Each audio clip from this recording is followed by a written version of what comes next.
Hello, everyone. Welcome to Prime Take. Today, we are having a special conversation, a conversation that surrounds how Ghana sports used to be the most dominant thing simply because talents in obscurity were found through school sporting activities.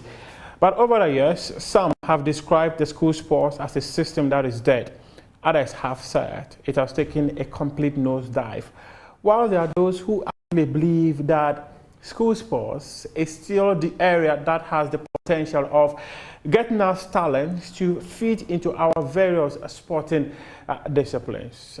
One man who was in charge of physical education at the Ghana Education Service, Mr. Emmanuel Dormenyah, is here to speak to us, to have a clear understanding of what they were doing that brought school sports and produced the talents that we were witnesses, and what is not actually happening right here. As I mentioned, Emmanuel Dormenyah is my guest today on Prime Take. Thank you very much for your time. Thank you very much, my brother. It's been a long time. It's been a long time. How are you doing? Sure. By grace, we are living. Hope everything's okay. Yes. Yeah, nice to have you and to finally see you after such a long time. I remember we did the SHS Sports Festival together in Cape Coast. Sure, 2017. Oh, precisely. 6 years ago. Interesting.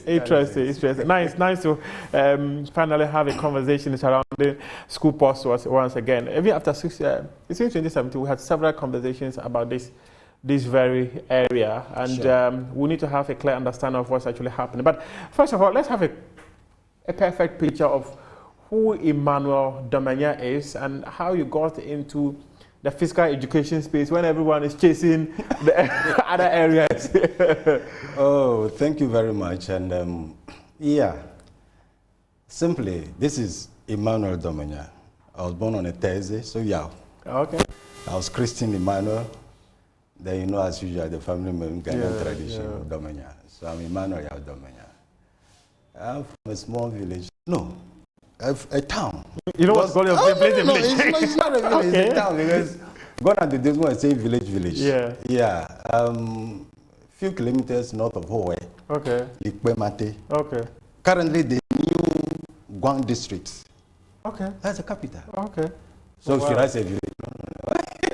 It's a semi-village. Come on. So honestly, I was born and bred there. My parents are now late. Okay, sorry about that. Basically farmers. My father was a very astute blacksmith that produces guns, pistols, etc. Yeah. They're all late now. I started school there in Likpemate, RC Primary. Then I had to join my uncle in Ketekrachi. Then from Ketekrachi, I was transferred to Krachin Kwanta. He was an educationist, a head teacher. Okay. So I ended my middle school in Kwanta.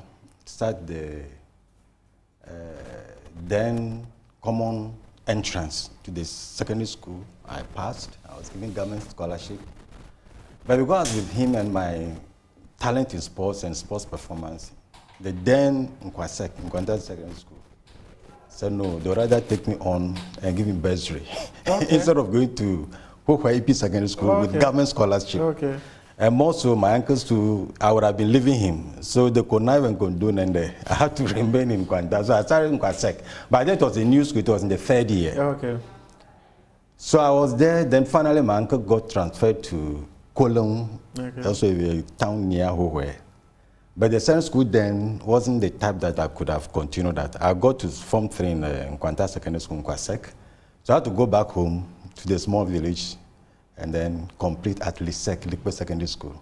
So your education was more of switching from one area to the other? Yeah, sort of, brief. So after the Likpe Secondary School, I got admission to St. Francis Training College. But all along the line, I would always sports prefect because I combine effectively sports with academics. Okay. Sometimes you're somewhere camping, then you come at 2 weeks to exams, you have to learn hard and write and pass. So I wasn't solely for sports. I actually like academics too. As well. So that was how it came about. Franco was a sports captain. Then after Franco was posted to a village, the border town, Leklebi Dugan. Okay. Yeah, I thought that for just 1 year, they moved me to Hawaii City itself and detached me as a PE teacher in some schools, though I was attached to Holy Rosary Middle School. And from there, my supervisor saw me one day and said, no, you are very good. You are doing well. Why don't you further? So I believe I have 1 more year to serve before I go, so you can go. So after serving for 2 years, I left for Winneba. Oh, okay. Where I actually did sports. Okay.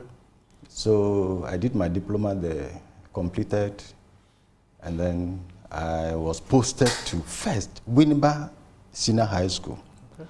We realized that in Winneba, no, in Central Region, because of the advantage they have with the sports college, they always took the first 5, the top best, and make sure they remain in the Central Region, then the rest can go. So I didn't know how come. I was just posted to Winneba Senior High School. Though I didn't choose the place. So I attended an interview, and I was actually placed on the timetable. Okay. I went and saw it. One day I went back to campus, we were clearing something, then a colleague of mine from Kumasi came and said, hey, you are still here, they posted you in Kumasi, they posted you. I said, what? So I took the advantage to go and then see what it was. And indeed, Ashanti Region picked me up and posted me. I went to the HR, I said, you? Yes. They opened the ledger, they said, you have been posted to 2 different schools, so Joasu Day Senior High School and Efficacy Secondary Commercial School. I didn't know anywhere around the place. Was it after you were done with Winneba? Yes, after I was done with Winneba, we were to be posted. So Central took me, Ashanti took me. So I settled for Ashanti. Why, I can't tell anyway. So, but there should be a reason. Well, I wasn't sure at the time because I took Volta Region as my posting place. But I found myself in Central, I found myself in Ashanti. I actually consulted one of my tutors at the training college then, so you can adapt to changes, so go. Well, I wanted to stay close to my mom. Okay. Yeah, I'm close to her, so he said we can go, you can adapt. When they didn't bring you to the Volta Region, you can make it. So I decided to be in Ashanti, Efficacy Senior High School. So the one who was in charge of the posting to say, okay, you just is a day school. You let me put you to Efficacy Senior High School. So I went. And for close to 10 years, massively, I brought sports alive in that school. You know, Ashanti and Tako, it wasn't easy. There was no single year within the period that I did not qualify with personals. Sometimes were you the sports master in the I was the sports master, PE tutor. I taught PE and then biology at the time. So for almost 10 years, I decided to further. So I went to do my degree. Immediately after that, I came back. So I was posted to Kumasi Technical Institute, where I worked. Within a year, my people told me, no, I've done enough in the class, and so I should be a district PE coordinator. So I had nothing to say. I said, whatever my service I needed, I was ready to work. So they sent me first to Mansun Kwanta, that's Amansia West, in Ashanti region. I worked for 2 years. They said, no, you are doing so well. There's vacancy at Tepa, Afanunof, Ashanti. So they posted me there, and I continued my work. So 2004, I left Mansun Kwanta to Tepa. So I was in Tepa up to 2015, where I spent most of my time as district PE coordinator, Ashanti Regional Sports Coach, athletics, volleyball, all that. In fact, I was high ranking within the place. Then, as it went on, I was upgrading myself too. So I got to the rank of deputy director. Deputy director of? Education. Education. Yes. But I was still with sports. So any director that came, looking at my work, gave me an additional responsibility. So throughout my being district PE coordinator, I had additional responsibility. When I got to the deputy rank, I was deputy for finance and administration, with sports still attached. Then I went to statistics research, monitoring evaluation, deputy director, still with sports. Then finally they sent me to HR, human resource development and management. I went there, still as sports and deputy. Then finally, God bless me. I attended the interview I was due, and I got promoted to directorship. All in Tepa. So I was posted to Sechirafram Plains, as a district director of education. Okay. So that was why I started at full administrator. Not long, one code meeting, my regional director just said, you, I'm posting you to the move. Go to Adansi South near the BRC. I was looking at him, said, no, you go. Take over from so and so. So I got myself ready, bag and baggage. I went to New BRC from such a friend place. That was Drobonso. So I got settled there, started work. It wasn't easy. Then one day we were at court meeting. That's Conference of District Directors of Education in Takrady. So I was just picked up by the then headquarters authority. No, you accompany the Director General to sports festival in this. I said, who am I to complain? So I had to cut short that program and then accompany the Director General to the place, supervise the work, everything was done. Came back. I was the office when I had a letter that had been transferred to the headquarters to take over physical education and sports as director in charge of sports and national coordinator of PE. Well, that's basically the journey. That is how the journey. So, but before then, just before getting to directorship, I went back to school again and did my master's in administration and management, education administration management. So that was how I got to the headquarters and got myself into the highest position of sports in the country. In the country. That's quite an interesting one. And when you were in school, which activities were you taking part in? Footballer, I was an all-rounder, but I did more of athletics and the hand games. I did little in football. Were they long distance races or the sprint ones? Short distances, 100 meters, 200 and 400. But my specialized area was 400, where I set a record when I was in Winnipeg for the tertiary. Okay. Yeah. Which record was this? Can you remember the time? It's been long. 44.59 at the time. Wow. I was being used as a beginning pick at the time because our institution were trying to research into... Was it the 800 meters or which race that you did the 44? 400 meters. 400 meters? Yes. Wow. You know, at the time... This should be qualifying you to world championships. Oh, I was good at the time. You see my length. You see my legs. The height is in there. So, no, at the time, something helped me. My department, the lecturers were trying to see whether 400 meters can be a sprint race. They were researching, because people were saying 400 meters is a sprint race. Yes. You know, 100 meters sprint, 200 meters sprint. So I didn't know I was being used as a guinea pig. They would set people there, 4 guys. So they would do 4 by 100, and I would do 400 flat. So they would change at each quarter. Yeah. So they would ring us, yes, are you ready? Go and warm up. We go, pam, and I take off. And I had to sprint to the end. So I was sprinting. They were changing the baton. They were changing the baton. 4 people against me. So I was sprinting. Immediately I take off. By the time I take the first curve, I've taken that guy. The stretch, I'm gone. The next curve, I'm gone. If it's about almost always a time, 40 meters to the finish, then they'll start catching me up. No, we did this severally. Because at that point, you've lost the gas in you. We did this severally. So I was told, okay, now why don't you slow down here a bit and then coast for the next 200 meters and finish. Yeah, hard. One, Mr. Baba, he's late now. Professor Pufa, he's late now. And then a third one, those who were the anchor of that program. So it wasn't a surprise when I made the record that year for the tertiary, 400 meters flat. But during your days, how would you describe the school sport then? No, school sport was very vibrant. To the extent that though it was academics, you still want to be there. You know, and school, sports were holistic from the very scratch. And mind you, when we talk about physical education and sports, that course, it's a course on itself. Okay, every teacher, if you don't pass that paper, you will not get your set A.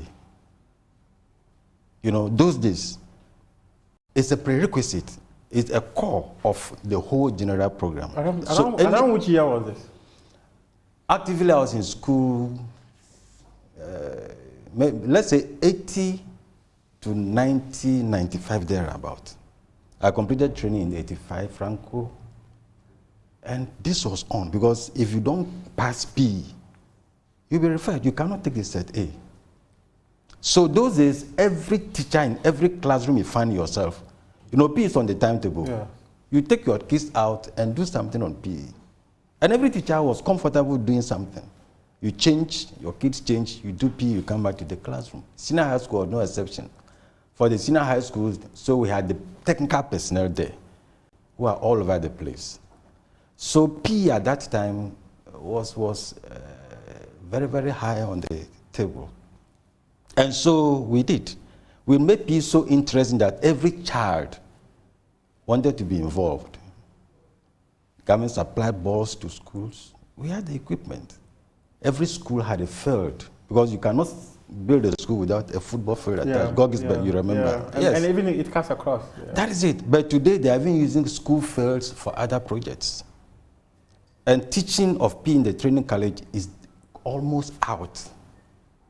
Because those who are being churned out now, they have basically no knowledge in PE. And as we went along, there should have been a period that they should start feeding the basic schools with the technical men. You know, so each basic school, or as it were, GHS primary, should have a PE personnel who should organize issues. You know, at our time, like I said, in my very second year in the teaching, when I entered, I was detached, that PE detached teacher. And I did work in 10 schools. Though as I attached to a particular school, I organized sports, made sure that things went well in 10 schools within the area. And there were a lot of us, PE detached teachers. That was even before I went to specialize in physical education at Winneba. So the training I had at college, being a very good sports person, so they identified us as such. And those PE, sports was okay. Because once you are a technical person, aside just running and jumping, you know the skill, the technicalities involved. Is this how to do this? I want a long jumper. I'll line them up, put a line, hey, jump, double step, you jump, and then I'll look at the strength in your leg and the measure. So you easily pick kids that you go and do this. You teach the person, just look at the structure, and you develop talents everywhere. So these are some of the things that are lacking now. And I don't know. How did we get it wrong? Considering all what you're telling me. You see, our policymakers, sometimes policies are put across without getting to the technocrats. You know, for instance, people are complaining that people attending churches is coming down. Why? How do you take religious and moral education out of the curriculum? Where's the morality? You understand? Those days, especially the institutions that have school, the churches, Catholic, I attended Catholic school throughout. And Franco is an astute Catholic training college. So, you know, that thing is embedded in you. But today, it's like certain things are being pulled out. The 10 Commandments. You know, how do you want to develop sports, and yet you kill sports at the basics? Suleiman Tari, I was on the bench. Do you know how he was picked for the junior team? Tell me. We were playing. Ashanti was playing, that Milo games, Ashanti was playing the North. You know, the Northerners are very strong. And Sule, if you study him very well, he's a bit gawky. He pushed a ball from the center circle, 1-2, and gave a shot, and it was a goal. But then when we are doing this, the national coaches, they come around to scout. This was the basis on which they picked Suleiman Tari, because the boy had powerful shot in the left foot. So the guy consulted, this boy, so he's very young. He was then in Okes, Osechu Trisina High School. Yeah. That was how he got, the eyes caught him. And there he is, from school, direct from school. not to talk about the SCN and the guys who actually brought that Black Star to the world stage. They were all our products. So you see, now, most of the periods, most of the schools, the administrators, senior high school and others, they want to go more for academics than sports. I know if you have like that, the lazy sports teachers easily give their periods off for other maths, English, the core subjects to be taught. Because P is on the timetable, but gradually it's being relegated to the... So tell me one thing. You just spoke about something quite interesting, which has to do with how Suleiman Tari, one of the players who has played 3 World Cups for Ghana, yes. 2006, 2010, and 2014, he was found through the school sports system. Milo Games. Milo Games. Yes. There are also other sporting disciplines, as in athletics, as in even this volleyball, basketball. And all that. And I remember when I was in secondary school, in as much as I was a terrible player. That's right. But you played. Yeah, I did. Irrespective. In fact, you know, I even played a bit of golf. I played a bit of hockey. So why? Because the instinct was keep up in you. Your sports teacher will make things available. Mr. Abel Peter, that was his name. I still remember his name. That is it. It's been like 15 years, but I don't remember. You see, the interest was there, and the people were interested, so the teachers were serious. Sometimes not even a technical person, but just a teacher who is a performer will take you through. But these days, no, not at all. Everything is academics, and in the academics, we are not seeing it. Because for a child, right, to have the energy, the stamina, or whatever it is to go, you need to be physically fit. This is that a sound mind is found in a sound body. So it isn't for nothing that our, predecessors, so that's our forefathers, made sure that we combine academics with sports. It's an integral part of the academic program. But once it's being relegated, that is it. You go and sit down, you can't even walk. No, the kids are too feeble because they don't exercise. If you are young and you don't exercise, what are you doing to yourself? I'm sure when you were in the system, served as district coordinator and all that, I'm sure probably you saw stuff that kind of suggested that the school sports system was taking a nosedive. What did you do as a technical man to advise that if we don't take our time, within the next 5, 6, 7, 10 years, we'll be losing massive talents? Thank you. We always had federation meetings. The whole tanker men in the country and women, we met annually. Then it came biennally. We meet and discuss sports for about a week. The national coordinator will assemble all PE personnel. Then we go and sit for about a week to discuss and give proposals.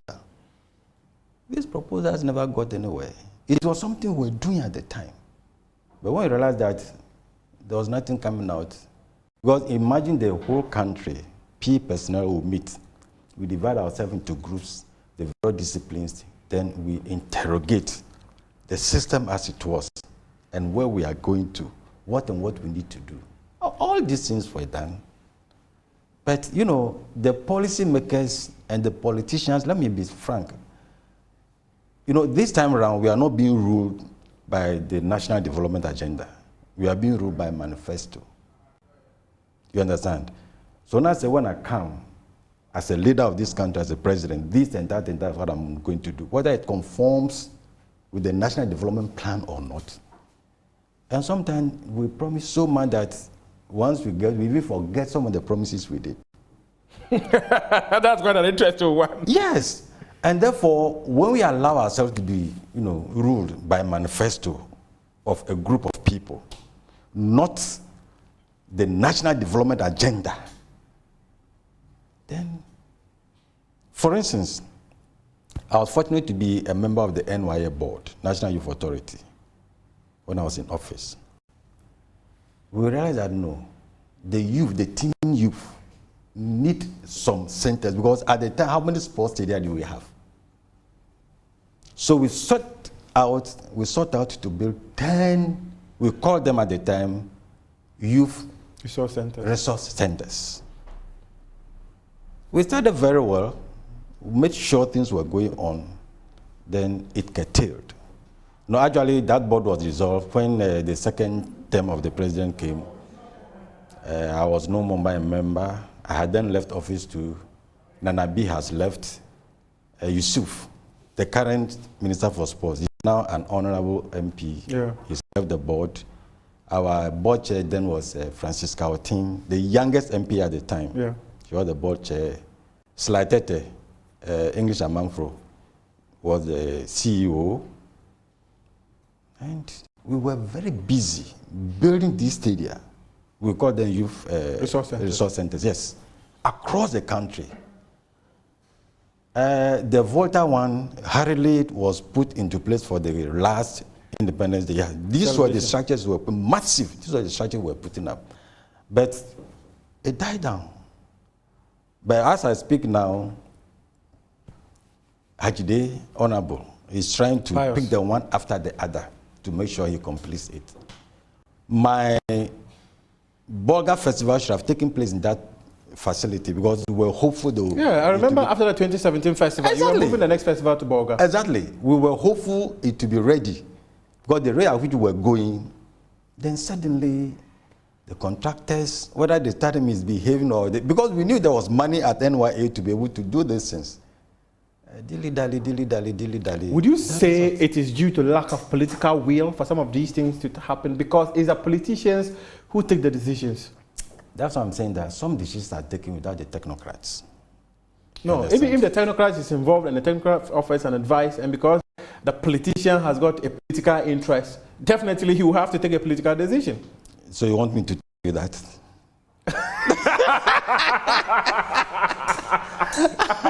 You know it. But that's the obvious question that I'm asking. No, you see, you have been there, you have interacted with them, and you have a perfect picture of how the system was and how we can get better. The question is, if we have sought out to do that project, and we gave ourselves time, by the end of the tenure of the first term of the president, we would have commissioned all the 10 resource centers. And if it didn't happen, so the question is, why? You understand? Why? What happened? So we leave it as it is. No, we cannot leave it as it is. Because no, definitely. No, I say I would do it. At the end of the day, I didn't do it. Or I curtailed. So, as a national PE coordinator and director of sports at the Ghana Education Service, headquarters, yes. What were the major things you put on the table for the development of school sports in Ghana? Thank you. When I took over office, already I was one of them at the grassroots. Yes. So I need specifically what to happen at the grassroots. So I needed to empower all PE personnel across the country. So I met my regional coordinators, told them what to do to meet all the district, municipal district coordinators. You know, we are well structured, such that when you say AB at the headquarters, it goes down to the last person. All right? So we came together. We already were in the system before I got there, so I knew what it was. I thought I was leaving the system because it was becoming bored. Yeah. So I became a director, oh, hallelujah. I'm not into administration, so I jumped out of sports. But I made sure in my district, they never lack sports. Equipment were provided. The coordinator, fortunately, was my mate. Imagine you are a district director and the PE coordinator is your mate. Yeah. So he lacked nothing. We did all we could, raising our teams and everything.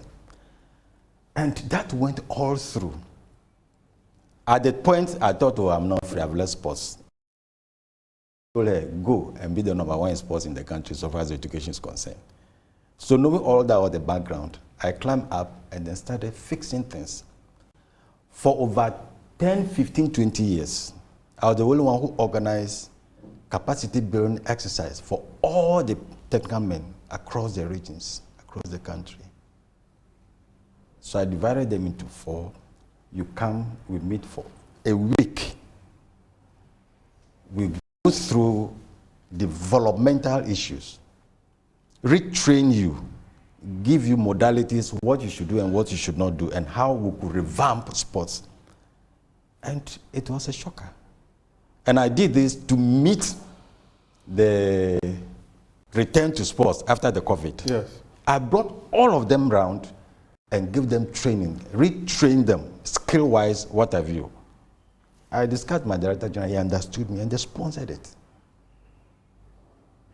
So we made sure, I also made sure that all sporting activities ran. Funding was provided for all sporting activities to run, right from inter-classes, inter-sections, inter-school, inter-zonals, inter-district to inter-regionals. From 2016 till I left office, we never failed. I remember at the point I was in my office when we were doing the under 13. Now the guys were scouting around. I was the local, that's when they came in and said, oh, Charlie, we spotted this boy at so and so and so and so. When I realized the boy was in a village somewhere in Sefi. So they wanted the boy, I said, oh, you relax. So how can we go to the place? I said, sit down. Just called my regional coordinator that I needed this people who is in charge of this district. He mentioned, I said, I need him. In my office, within 10 minutes, we contacted the boy and the parents and spoke to them. That was the structure. Sefi, a village in Sefi. Because when we organize my program, a lot of people come around, the coach teams and others, to scout. Yes. This is one example I'm giving you. So I had data. So when we went for these games, I have my own computer, the pictures of the kids, I have data. Calls in there, she will tell you. Because we want to monitor them. We knew this was how we got the Sules, the Asians, and others. So we always monitor. If you get to my office now, you see a lot of data and the kids by picture, by name, by areas. So we did this to revamp sports across until COVID came. And in fact, things were moving up. You remember the Almighty Azamiti? You remember Cape Coast, 2017? I know. You realize this boy didn't win the 100 meters at the end of the day. I still remember. I remember the likes of Sarkodie. I remember the likes of Ansan. The Beautiful. Likes of Gadaye. This boy was not the best. He didn't win the national festival 100 meters. Even when he was at the University of Ghana, he wasn't one of the. You got the point. Meaning, at the time, 2017, when I was doing my thing, there were 2 or 3 people better than him. Yes. Historically, 13 records were broken in Cape Coast. You remember? I was there. 13 records in one festival. Records that were 20, 15, 18 years old. Yeah. There was one record which was like 24 years old. Beautiful. It took me to do that. So if you ask me what I did, this was what I did. Making sure that sports were holistically revamped from the village, cottage there, up to the top. And the way we did our sports, you see, from the school level, every school in the country, you do interclass. Then you have session, you do intersession. Then every district is divided into zones. You do Is it a calendar that you provide for them? Yes, I provide calendar from the headquarters. From day one, the entire year calendar. So my department always produce calendar for the regions to tap from and do their own programs. So it's sad that those days, we advise that, look, don't concurrently do everything, consult with your other colleagues. So when you're doing football today, that means this officer should be doing football. So we can come around to supervise. So sometimes they call the director, if you can, this day I'm doing this day I'm doing this, as Cynthia move, go to central region. Myself, I'm in the north. Just making sure that and they were, happy that the assignment I've given them, they are doing it to the letter. So sometimes they will inform you that, oh, Director, on this day, we are here, we are doing our inter-district. The inter-district raises the regional team. If I have time, I go in there, just to watch what is happening, give advice, and then come back. My job is not only to say, though I'm the director administratively, But I have things that I do and I have things that I do on the field. So honestly, I had them under my armpits. And everybody reported, because every year you give me a report of your activities, which I put together as a report for the unit. And 2020, I got to the headquarters 2015. 16, 17, 18, 19, 2020. We never drop out. Basic, you know, is biennial. Yeah.